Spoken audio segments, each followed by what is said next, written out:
You might get chill listening this. These are the real death stories said by the people who died themselves for a short period.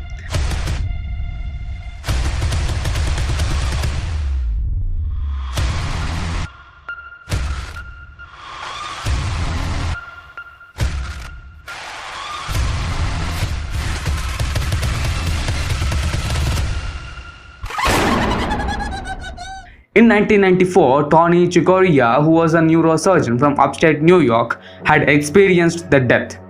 Once upon a time, he was like rest of us. He believed death was death. And that was the end. One day when he was on a picnic with his family and talking to his mother on the telephone, a bolt light hits his phone. He felt his body fly backwards and then confusingly forward. Then he got struck by lightning. The next thing he knew, he was lying on the ground saying to himself, he was dead. The way he knew he was dead is because he saw his mother-in-law screaming at him. And he called out to her and said he was there in front of her. But she didn't hear anything. Now he was traveling up a flight of steps without walking. He became a bolt of blue light and managed to go through a building. He flew through the walls and he saw his little kids having their faces painted. Right after that, he felt somebody thumping on his chest. The person thumping on his chest was nurse who was in the vicinity. But he did not want to come back to life. Very much like other death travelers, he wanted to stay dead. Being dead is evidently a very interesting experience and exciting for him. The next is the death story of Anita Moorjani. Anita Moorjani slipped into a coma in 2006 after a 4-year battle with lymphatic cancer. Doctors were sure it was the end, not realizing that in her near-death state, she still had a consciousness. Initially, she felt like she was floating above her body with 360-degree peripheral vision of the hospital room and beyond. She couldn't see her late father himself, but she did feel his presence. And he had a message for her that she had gone as far as she can, and if she go any further, she won't be able to turn back. But she felt she didn't want to turn back because it was so beautiful. It was just incredible because for the first time all the pain had gone, all the discomfort had gone, all the fear was gone. She just felt so incredible. And she felt as though she was enveloped in this feeling of just love. Moorjani flickered back into her consciousness after 30 hours falling into a coma. 2 days later, her organs started to regain function and the tumors started shrinking. Next is the story of Annabelle. At age 4, Annabelle Beam had been diagnosed with 2 chronic life-threatening digestive disorders. She was ready to give up until something unexplainable happened when she was just 8-year-old. She was sitting on a tree branch 30 feet in the air when it cracked.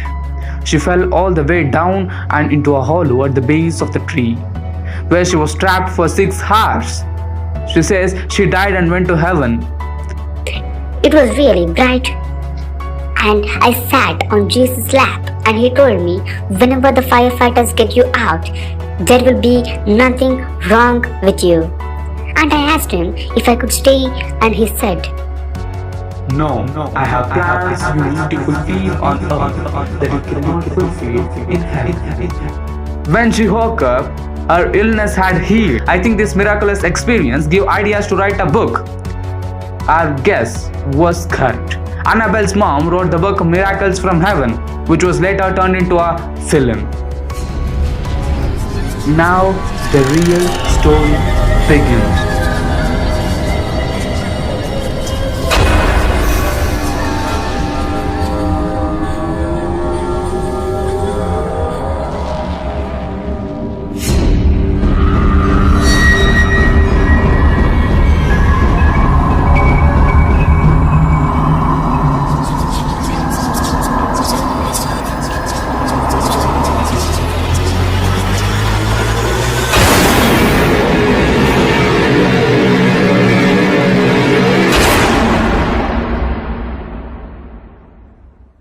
Near-death experience by the popular author who himself took the bad decision of suicide and died just 19 days short of his 62nd birthday, that is Ernest Hemingway.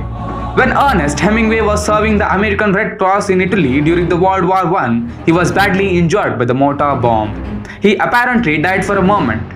But per Hemingway's style, he doesn't make it sound too flowery. I felt my soul or something coming right out of my body, like you'd pull a silk handkerchief out of a pocket by one corner, he told a friend.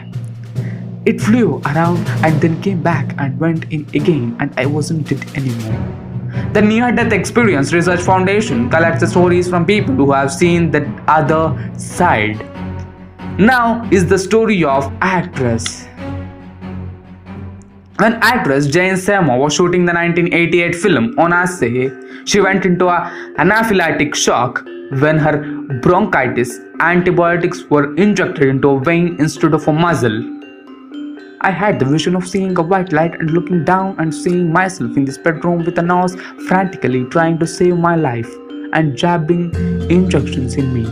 And I am calmly watching this whole thing, she told the Omaha World Herald in 2016. She later added to HuffPost how the experience had changed her.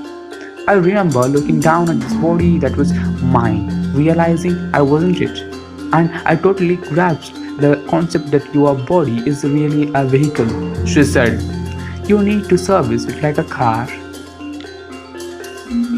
About 21 years ago, orthopedic surgeon Mary C. Neal almost drowned while kayaking in Chile, and her heart stopped for more than half an hour. Soon after leaving my body, I was greeted by a group of beings who were simultaneously familiar and unfamiliar. This may sound strange, but I felt nothing but peace and happiness in their company, she wrote on Mind Body Green. When I was separated from my physical body, I was simultaneously aware of what was happening in heaven and what was unfolding on the river bank where I had drowned. I thought about my husband and my children, my parents and my siblings. As we know, she also went on to write the book 7 Lessons from Heaven. In 2015, 17-year-old Zach Clements collapsed in the middle of his Christian high school's gym. His heart stopped for a solid 20 minutes as doctors kept working to revive him. But while he was unconscious, Clements says he caught a glimpse of heaven. He saw a line of white angels. In the middle was the prettiest of them all, and continues saying he didn't know who it was at the first until he got closer to him. And then he realized, that's Jesus. He continues saying that Jesus puts his hand on his shoulder and says he'll be alright. Some people have claimed the teen story was a hoax, but there is no denying that to be resuscitated after 20 minutes without any lasting brain damage is a medical miracle. Do you think these people are falsifying you? Let me know in the comment section. What is it called when you die and come back to life? Lazarus syndrome. The answer is Lazarus syndrome, the Lazarus heart, also known as auto-resuscitation after failed cardiopulmonary resuscitation, is a spontaneous return of a normal cardiac rhythm after failed attempts of resuscitation. Its occurrence had been noted in medical literature at least 38 times since 1982. Thanks for watching the video. Meet you in the next video.